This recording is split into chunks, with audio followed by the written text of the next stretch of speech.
It's the 23rd day of February 2014, a historic day in Uganda. We'll have the details of that in this very comprehensive bulletin. The country, this is KTN Prime. Indeed, many thanks for joining us, and that is what we will be highlighting tonight.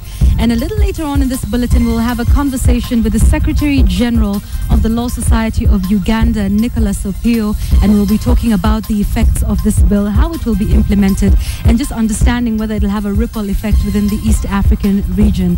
And so that is exactly where we begin tonight in Uganda, where President Yoweri Museveni has defied international pressure and signed into law the controversial anti-gay bill that outlaws all forms of same-sex relationships in Uganda.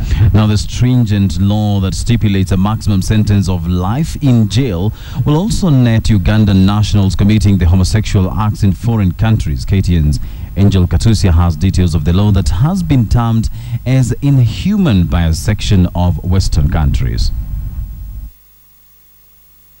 At exactly 1:54 p.m. East African time, Uganda President Yoweri Museveni signed into law what will now go down as the most stringent anti-gay law in the region. The signing that happened under the watch of local and international media was considered to be a strong message to Western countries that have opposed the law. Under the new law, first-time offenders will be jailed for 14 years. Those who commit homosexual acts with minors, disabled persons, or infect others with HIV will get life sentences under a provision known as aggravated homosexuality. The new legislation also outlaws what it calls the promotion of homosexuality. The law has broadened the criminalization of same-sex relations in Uganda and includes provisions for Ugandans who engage in same-sex relations outside of Uganda, asserting that they may be extradited for punishment back to Uganda. Of course, we've said we are tolerant. That's what we're saying. We are not slaughtering them. That's what we're saying. Let them come and we help them to come out of this unfortunate situation. Museveni had previously rejected the bill, saying that there were other ways to address what he termed as abnormal behavior, adding that life imprisonment was not the solution. However, after consultation with medical experts who claim that homosexuality is not genetic but a social behavior, Museveni changed his mind.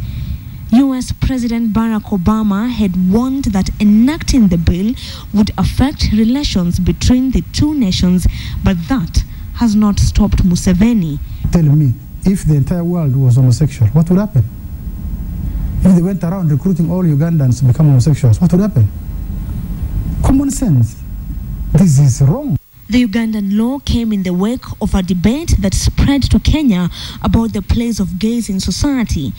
Gay activists in Kenya have in the past held demonstrations demanding recognition by government. Chapter 63 of the Penal Code, Section 162, states that any person who has carnal knowledge of any person against the order of nature or permits a male person to have carnal knowledge of him or her against the order of nature is guilty of felony and is liable to imprisonment for 14 years.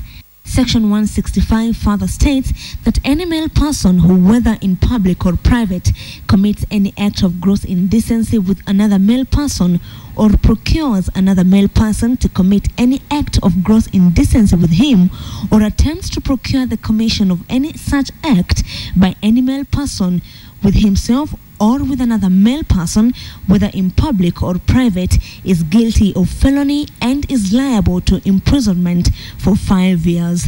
In Africa, the southern region of Somalia, Sudan, Mauritania, and northern Nigeria all have death penalties for acts of homosexuality.